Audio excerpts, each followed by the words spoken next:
The sky over the desert was quiet, until the ship appeared. It was a large, rusted slave transport moving fast across the clouds. Inside, cages rattled. Weak voices whispered. One of the guards laughed as he kicked a small alien girl closer to the hatch. "She's useless," the guard said. "Too weak. No one wants her. Surplus." The others laughed cruelly. The girl didn't cry. Her body was too tired. Her eyes, once bright, were now dull and empty. She was maybe 16 in human years, her skin pale blue and bruised, her hair tangled and dusty. They opened the hatch. She was pushed out like trash. Jace was fixing his broken crawler a few miles below, deep in the burning desert. He was a human mechanic, loner, silent, and rough around the edges. His hands were covered in oil. The sun was low and a sandstorm was coming. Then he saw it. Someone fell from the sky. It wasn't a star. It wasn't a machine. It was small and fast, crashing into the dunes not far from him. Jace frowned and stood up, brushing off the dust. "That didn't look like debris," he muttered. He grabbed his goggles and ran toward the spot. The sand was soft and hot. Wind blew across his face as he climbed the dune. At the top, he saw the impact site, a body, small, barely moving. He ran faster. She was lying face down, her body twisted. Her arms had scars, her ankles had metal cuffs. One of them was broken from the fall. Jace turned her over gently. Her face, it wasn't human, but it was delicate. Thin cheekbones, soft lips, and large violet eyes that slowly opened. She gasped, weakly, Please don't throw me away again." Then her body went limp. Her breathing stopped. Jace's heart pounded. He pulled out his water pack and poured some on her cracked lips. He pressed his fingers to her neck, faint pulse. Still alive. He didn't know why, but he picked her up in his arms and rushed back to his shelter. He had no reason to save her. He didn't even know her name, but something about the way she whispered those words, "Don't throw me away," stayed with him. Inside his small metal home, he placed her on a soft mat. He cleaned her wounds, wrapped her arms and legs, and gave her warm water. She was still unconscious. Night came. The desert grew cold. Jace stayed by her side, watching her chest rise and fall. Just barely. He had seen many things in his life. Wars, broken machines, dying people. But this girl, she looked like someone who had never been shown kindness. The next morning, she opened her eyes. Slowly. She stared at the ceiling, then turned her head and saw him. She gasped and tried to crawl away, falling off the mat. Her body was too weak and she crashed onto the floor. Hey, easy," Jace said, kneeling beside her. She shook her head, trembling. "Don't hurt me. I'll work. I can clean. Just don't sell me." "I'm not going to hurt you," he said calmly. "You fell from the sky. I saved you." She blinked. Her lips moved, but no words came. "You're safe now," Jace added. "No one is safe," she whispered. "Not creatures like me." He gave her warm soup. She stared at the bowl like she didn't know what to do. "You eat it," he said. She nodded slowly and brought the bowl to her lips. Her hands shook, but she drank every drop. She looked at him again. Her voice was dry, small. "Why did you help me?" Jace thought for a moment. "Because you were falling." That answer made her eyes water. No one had ever helped her just because she was falling. The girl didn't say much after that. She laid back down and slept for hours. Jace watched over her. He didn't even know her name. He didn't know who had hurt her or where she came from, but he knew one thing. She was not junk, and whoever threw her away would regret it. Jace's small home was silent, except for the soft hum of the old heater and the girl's slow breathing. Morning light slipped through the cracks in the metal walls, touching her face gently. She flinched even in sleep, like light itself was a threat. He brought a blanket and carefully covered her again. She had slept for nearly a full day, healing. The bruises on her arms were deep purple. Her back had whip marks. Her wrists were raw from old chains. Jace had seen many damaged machines. But this girl, she wasn't broken. She was burned. From the inside. Still, her heart had not stopped. That meant she wanted to live. Late afternoon. She opened her eyes again. Slowly. She saw him sitting across the room working on a broken battery cell. He didn't speak, neither did she. The silence between them was heavy, but not empty. Her stomach growled softly. He looked up. "You hungry?" She gave a slow nod. He handed her a small piece of bread and a bowl of warm water. She took them carefully, like she expected, to be hit for it. "Thank you," she whispered. It was the first thing she said without fear. Later, she looked at the tools on the shelf. She reached toward them with trembling fingers. I can fix things too. I was trained." "Trained?" Jace asked, surprised. "Yes. Maintenance slave unit. I cleaned tools, repaired wires. They said I was good. Until I got weak." Her voice cracked. "They stopped feeding me after that." Jace didn't respond. His jaw tightened, but he said, "Nothing." She looked down. "If you need help, I'll work. You don't have to feed me for free." "I don't feed people for payment," he replied. "You're not a slave here." She stared at him like he had spoken a foreign language. That evening, she sat near the door looking at the red desert sky. Jace sat beside her, arms crossed. "Got a name?" She didn't answer right away. "I had one once. But they took it away. Said units don't need names. I was called." Her face twisted. "Product 47. Jace frowned. "That's not a name." She looked down, hugging her knees. "Then I guess I don't have one." He didn't push her further. The wind outside picked up. Sand brushed against the walls. A storm was building. She turned to him again. "Why did you help me?" she asked softly. Jace didn't answer for a long time. Then he said, "Because when I saw you fall, I knew if I didn't catch you, no one would." Her eyes welled with tears. "I thought no one could see me anymore. Like I was invisible." "You're not," he said firmly. That night, she had a nightmare. She screamed in her sleep, kicking, gasping, whispering words from a language Jace didn't know. He rushed to her side. She sat up, her face soaked in sweat. "They came back," she whispered, shaking. "They came back for me." Jace placed a hand on her shoulder. "You're safe here. No one's taking you anywhere." She looked at him. Her lips trembled. "No one's ever said that to me before." In the corner of the workshop, a small light flickered to life. An old repair bot she had fixed earlier that day. Jace smiled slightly. "You really do know your tools," he said. She gave a small nod. It was the first time she smiled, just a little.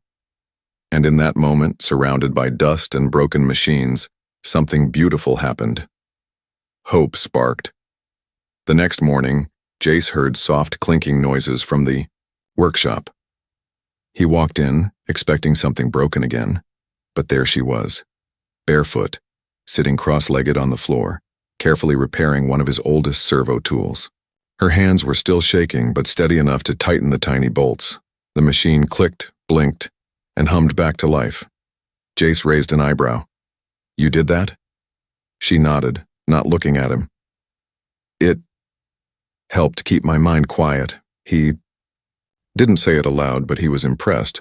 She wasn't just trained, she was gifted. Over the next few days, the girl, still nameless, stayed mostly silent. She barely spoke unless spoken to, but she began fixing more things around his shelter. The broken vent fan, the leaking water pipe, the rusty old toaster, and slowly, she started watching Jace more closely. One evening, while he was eating, she finally asked, "Do you always live alone?" Jace shrugged. "Yeah, easier that way." She stared for a moment. But, don't you get lonely? He didn't answer. He never thought about it. That night, she sat outside again, her knees pulled to her chest, watching the stars. Jace joined her. She looked up and whispered, "I used to think the stars were holes. Holes poked in the sky. I thought maybe souls escaped through them." Jace stayed quiet. Her words were soft, but full of something deep. "I was told I didn't have a soul. Slaves aren't born with one. That's what they said." Her voice shook. "But when you looked at me, it felt like I did." She turned her head and stared at him. Really stared. "I don't understand you." "How so?" Jace asked. "You don't hit me. You don't chain me. You don't ask for things." Jace blinked. "Why would I?" She didn't answer. Her face looked confused, like a machine given the wrong command. "Back there, kindness always came with a price," she said finally.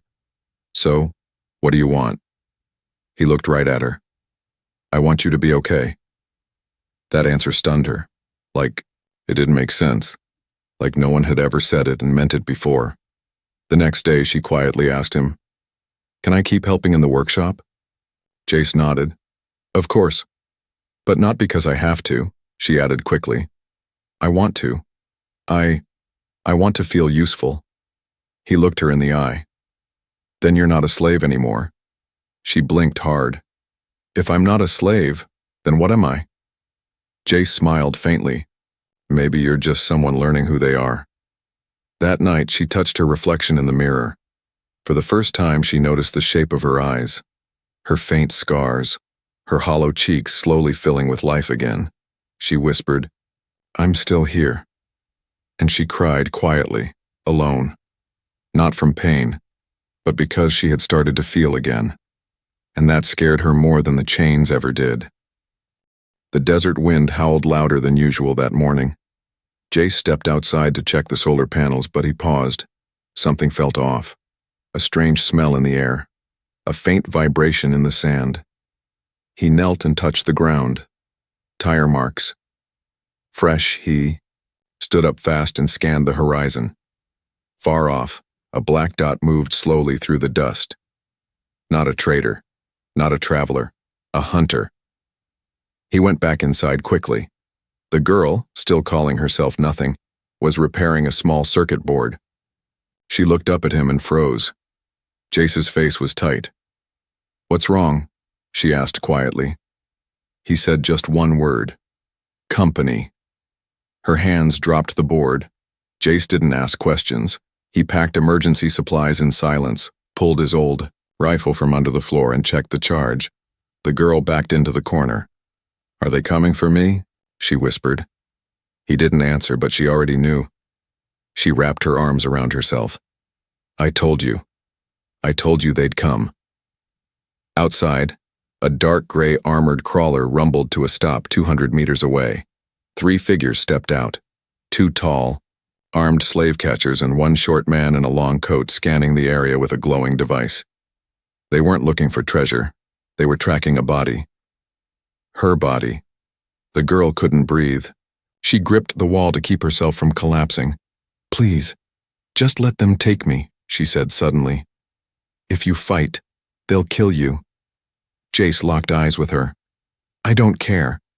"You should," she cried. "I'm not worth your life." "I'll decide what I'm willing to fight for," he said. "And no one takes anyone from my home." She stood still, stunned. She had never been claimed before, not as property, not as someone to protect. Outside, the slave catchers moved closer. One of them shouted, "We're looking for stolen cargo, female unit, classified as surplus 47. Surrender her and we'll leave in peace." Jace didn't move. The short man pulled out a picture. "She's worth nothing, just give her back." Jace stepped out onto the sand, rifle in hand. "She's not your property." The man laughed. "That's rich. What's she to you, pet? Project? Bedmate?" Jace raised the rifle. "She's free, and you've got 3 seconds to get back in that crawler." Inside, the girl was trembling, but something inside her cracked open. She wasn't watching another man trade her. She wasn't waiting to be sold. She was watching someone stand for her. Then came the first shot. A bolt sizzled past Jace's shoulder. He rolled and returned fire, striking one guard's knee. The second fired again, missing. But Jace wasn't a soldier anymore. He was rusty. His shoulder took a hit. He fell. Inside, the girl screamed. Her body moved before her mind could. "Stop it!" She grabbed a small plasma cutter and ran outside. One of the men raised his weapon to finish Jace, but the girl charged, slicing his arm with the tool, sparks flying. He yelled in pain and dropped the blaster. She stood between Jace and the attacker. "Don't touch him," she yelled. "You don't own me anymore." The slave catcher snarled and raised his hand, but Jace, bleeding but conscious, pulled the trigger. One shot. Straight through the attacker's chest. The last man retreated, shouting, "This isn't over." Their crawler turned and vanished into the dunes. Silence fell again. Jace lay in the sand, wounded. The girl dropped beside him. "Why did you do that? Why didn't you let them take me?" He smiled weakly. "Because I promised you were safe." Tears rolled down her face. "And you kept it." The sun burned high above the dunes, but the cold fear inside the girl froze her heart. Jace lay bleeding on the sand, his eyes barely open. His shirt was soaked in red. The laser shot had gone through his shoulder, missing bone. But it wasn't clean. He needed help. She dragged him inside the shelter, step by step, whispering, "Don't close your eyes, please stay awake." Jace winced but managed a weak smile. "Still not letting them take you?" "Be quiet," she said, her voice breaking. "Save your strength." She had never cared for anyone before, never been allowed to. But now, she was fighting for him. With shaking hands, she sterilized the wound using what little med gel Jace had left. His breath came in gasps. His skin was pale. She forced herself not to cry. "You're going to be okay," she whispered. "You have to be okay." He nodded once, then passed out.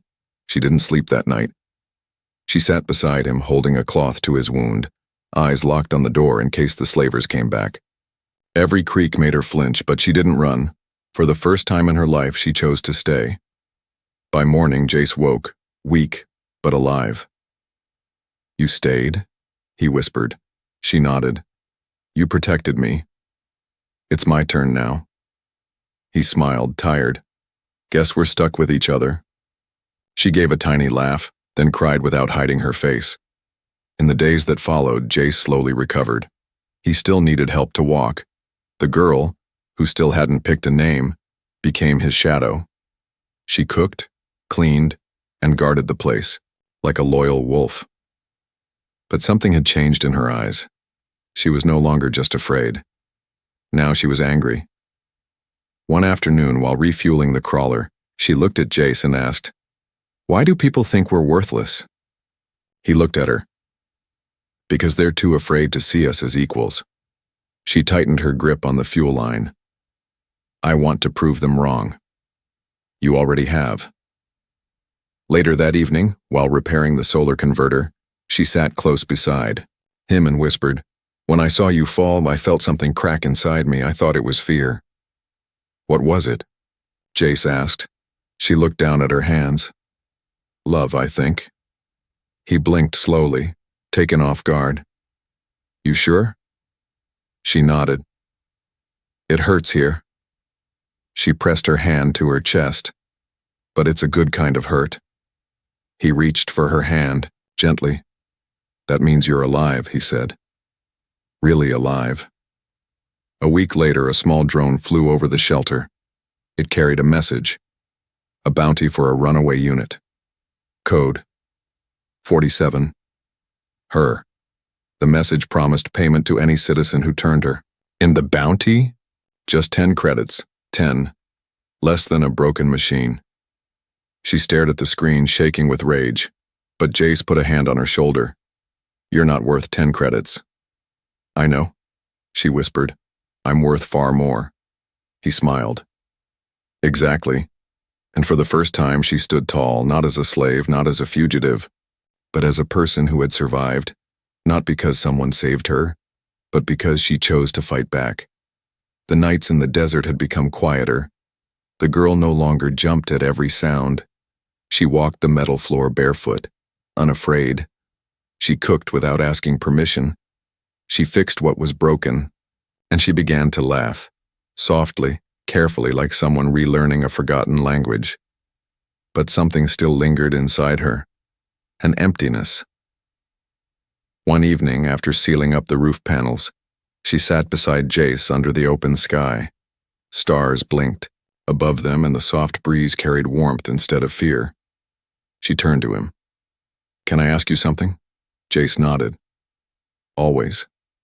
"If you had no name," she whispered, "and someone gave you one you hated, how would you find a new one?"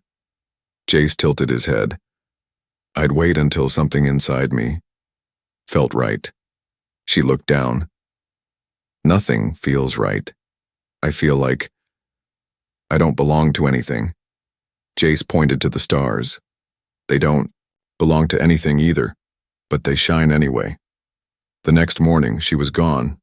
Jace woke up, panicked, limped outside, heart racing, but found her in the canyon, kneeling by a small spring. She was talking to herself, or maybe to someone who had died. "My mother called me something when I was little," she said, not knowing Jace was behind her.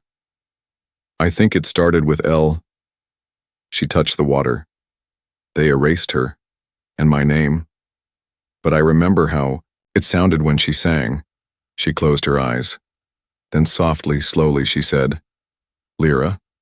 Jace stepped forward quietly. "That's beautiful," he said. She didn't turn around. Her voice was shaking. "It feels like mine." "Then it is," he said. She stood and wiped her eyes. "I'm not a number anymore. Not a unit. Not a thing." She looked him in the eye. "My name is Lyra." That night, Lyra changed. She didn't flinch from mirrors. She didn't sit in corners. She wore one of Jace's old vests like a badge of honor. And when she looked at the bounty on the wall offering 10 credits for her return, she laughed. "They really think I'm worth that little?" "You were worth my blood," Jace said softly. "And I don't bleed cheap." A few days later, a desert scavenger came by, friendly, harmless, but nosy. He spotted Lyra and said, "Pretty catch you got there. You trade for her?" Before Jace could speak, Lyra stepped forward. "I belong to no one," she said clearly, "and if you touch me, I'll break your jaw." The man chuckled nervously and backed off. Jace just smirked. "She's got spirit." Later that evening, she looked at the stars again. "Thank you for giving me space to choose," she told Jace. He replied, "I didn't give you anything. You took it. You owned it. That's what makes it real." She leaned against his shoulder. "I don't know who I'm becoming," Jace replied softly. "Someone powerful." And far away, the slave traders received a strange message from their tracking drone. Unit 47 no longer responds to control signals. Unit now self-identifies as Lyra. They didn't understand what that meant, but they were about to. The desert wind had changed. It no longer whispered fear. Now it carried a promise of something stronger, something rising.